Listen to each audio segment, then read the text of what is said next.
पुणे तुमचा माझा आहे. बाहेरचे लोक येतील, भाषण करून जातील.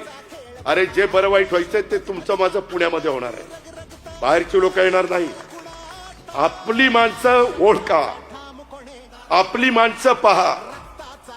तुम्ही विचार करा. मी उद्याच्याला या सर्वांचं नेतृत्व करणार आहे. मी कामाचा माणूस आहे. मी बिनकामाचा माणूस आहे. मी शब्दाचा पक्का आहे. मी थोडासा कडक असेल पण विकास कामा करता कडक आहे. तुम्ही बघा पिंपरी चिंचवड मधले रस्ते, फ्लायओव्हर, बाकीची कामं कुणालाही जाऊन विचारा कुणाच्या काळामध्ये झाली.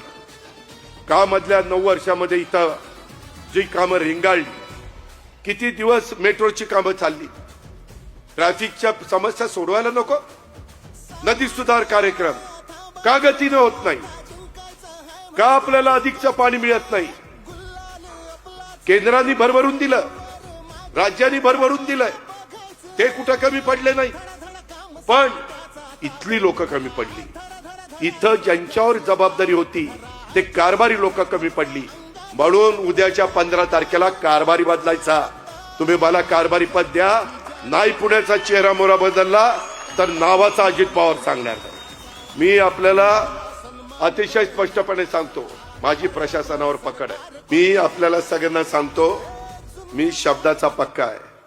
तुम्ही या परिसरातनं माझी बहीण गायत्री मेडे कोकाटे, नंतर पार्वती निबण, नंतर बाबूराव चांदेरे आणि अमोल बालवडकर, ह्या चौघांच्या घड्याळाच्या चित्राच्या शेजारचं बटन दाबून चौघांना प्रचंड मताने विजयी करा.